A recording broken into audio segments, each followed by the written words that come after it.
नमस्कार, मैं डॉक्टर बबीता काजल। आज हम चर्चा करने वाले हैं कवि रज्जब की कुछ साखियों के बारे में। साखियाँ इस प्रकार से हैं रज्जब जी की। जन रज्जब गुरु की दया, दृष्टि परापति होए, परगट गुपत पिछानिए, जिसहि न दिखे कोय। दूसरी साखी है माया पानी दूध मन, मिलै सुमुह कम बंदी, जन रज्जब बलिहंस गुरु, सोधि लही सो संधि।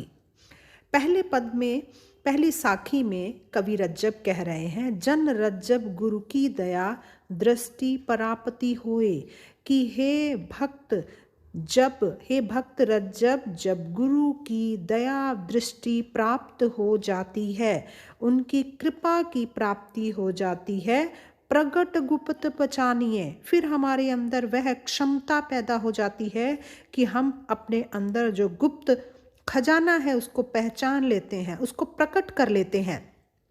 जिसहि न दिखे कोई, जो किसी को भी दिखाई नहीं देता है। जब तक अज्ञानता का अंधकार है, वह खजाना, वह दौलत, वह ज्ञान, वह प्रभु, वह ईश्वर की अपरंपार कृपा जो है वो दिखाई नहीं देती है। लेकिन जैसे ही मनुष्य को गुरु की दया दृष्टि की प्राप्ति होती है, वह उसके अंदर आलोक जागृत हो जाता है, उसके अंदर छुपे हुए खजाने को वह स्वयं देख सकता है, पहचान सकता है, उसको प्रकट कर सकता है, उसके ज्ञान चक्षु जो है वो खुल जाते हैं।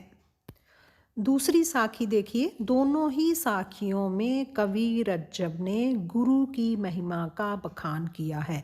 गुरु के अंदर वह ताकत है कि वह अपनी ताकत अगर कृपा अगर भक्त पर बरसा दे तो उसके अंदर कैसी विलक्षणताएं उत्पन्न हो सकती हैं। वह भक्त जो है वो सब कुछ कर सकता है, उसके अंदर जो है वो ज्ञान चक्षु खुल जाते हैं।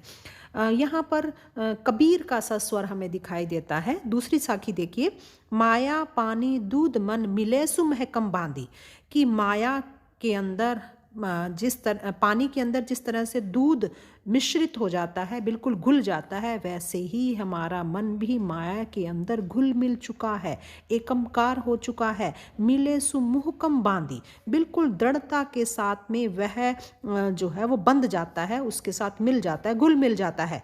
जन रज्जब बलिहंस गुरु, सोधि लही सो संधि।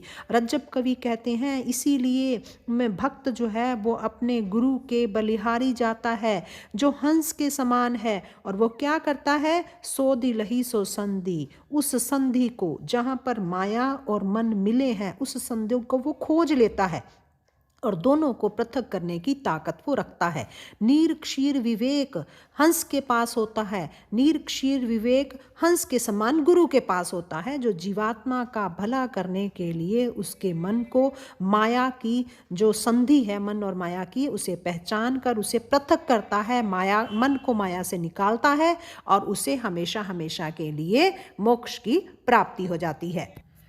कुछ और साखियाँ देखिए। दर्पण में सब देखिए, गहिबे को कुछ नाही, त्यों रज्जब साधु जुदे, माया काया माही। फिर से वह एक साधु सज्जन की विशेषताओं के बारे में बात कर रहे हैं। वह भक्त, वह साधु, वह तपस्वी जो ईश्वर से जुड़ा हुआ है, उसके जीवन में क्या विशिष्टता होती है कि जैसे हम दर्पण को देखते हैं, दर्पण में सब देखिए, सब कुछ दिखता है, गहिबे को कछु नाही, लेकिन जो प्रतिबिंब दर्पण में दिखाई देता है उसे हम स्पर्श नहीं कर सकते, उसे ग्रहण नहीं कर सकते, उसे पकड़ नहीं सकते हैं। त्यों रज्जब साधु जुदे, माया काया माही। रज्जब कवि कहते हैं इसी प्रकार से साधु भी जुदा होता है, अलग होता है, पृथक होता है, माया काया माही।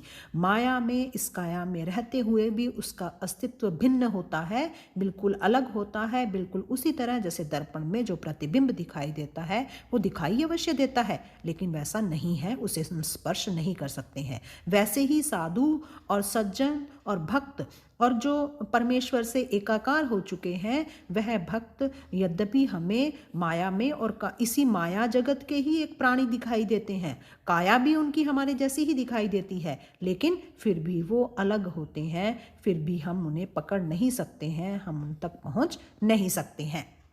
अगली साखी है साधु सदनि पधारते, सकल हो ही कल्याण, रज्जब अग अडुगन दुरही पुनि प्रकटय ज्यों भान। अब बहुत ही सुंदर उदाहरण देकर, उदाहरण से पुष्टि करते हुए अपनी बात रख रहे हैं। वो कहते हैं साधु सदन पधारते, साधु अगर घर में पधारते हैं सकल हो ही कल्याण, सबका कल्याण होता है, उनका व्यक्तित्व ही कल्याणकारी होता है। किसी के लिए बैर भाव, किसी के लिए दुराशा, किसी के लिए बद्दुआ उनके पास नहीं होती है। उनके पास क्षमा का भाव रहता है और क्षमा से सबका कल्याण करते हैं। अगली पंक्ति में वो कहते हैं रज्जब अग अडुगन दुरही पुनि प्रकट ज्यों भान, कि जिस प्रकार से सूर्य के प्रकट होते ही तारे छुप जाते हैं, इसी प्रकार साधु के पधारने से, साधु के आने से, साधु के प्रकट होने से पाप रूपी तारे छुप जाते हैं और वे सूर्य बनकर तारों को अपने अपरिमित प्रकाश के तहत छुपा देते हैं। उनके अंदर इतना अपरिमित प्रकाश होता है कि तारे जो हैं, पाप रूपी तारे दिखाई नहीं देते हैं, पाप रूपी तारे समाप्त हो जाते हैं, छिप जाते हैं। तो बहुत सुंदर उदाहरण यहाँ पर उन्होंने दिया है। तात्पर्य यही है कि साधु का आगमन सदैव कल्याणकारी होता है। एक और साखी के बारे में यहाँ हम बात करेंगे जो इस प्रकार है। नानो सो नाने हुए, बारीक हूँ बारीक, सो रज्जब राम ही मिले, जो चाले लघुलीक। बहुत सुंदर यहाँ पर भी उदाहरण दे रहे हैं, सीख दे रहे हैं, संदेश दे रहे हैं कि छोटे से छोटा हो जाते हैं, बारीक से जब बारीक हो जाते हैं, रज्जब कवि कहते हैं तब राम की प्राप्ति होती है। कैसे? जो चाले लघुलीक, जो लघुलीक पर चलता है उसे ही ईश्वर की प्राप्ति होती है। इस संसार में आने के पश्चात माया के वशीभूत होकर जीवात्मा में अहम का वास होता है और अहम ही सभी झगड़ों का, सभी विवादों का और सभी प्रकार के दोषों का और दुराशाओं का कारण बनता है। जीवात्मा के अहम को यह वहम रहता है कि सब कुछ उसने संभाल रखा है।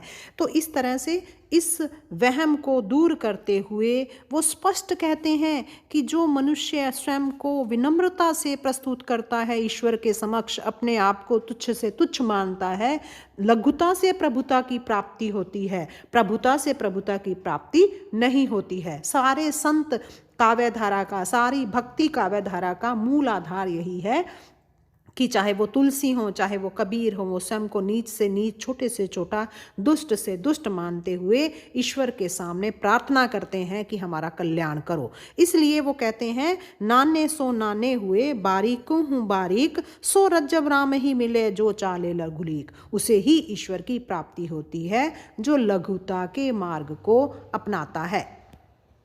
इस तरह इन साखियों में पहली में उन्होंने गुरु कृपा के प्रभाव को बताया है, दूसरी में गुरु के नीर क्षीर विवेक को हंस के समान बताया है और तीसरी साखी में वो बताते हैं कि सच्चा साधु और भक्त वही है जो इस दुनिया में रहते हुए भी इसकी माया से निर्लिप्त रहता है। और अगली साखी में वो बताते हैं कि जो साधु का रूप है वो सदैव कल्याणकारी होता है, साधु का संसर्ग, उसका आगमन सदैव कल्याणकारी होता है, सबके लिए कल्याणकारी होता है। और इसी के अंतिम साखी में जो आज हम पढ़ रहे हैं उसमें उन्होंने लघुता के महत्व को बताया है कि विनम्र होकर ही हम ईश्वर की प्राप्ति कर सकते हैं। आज के लिए इतना ही। धन्यवाद।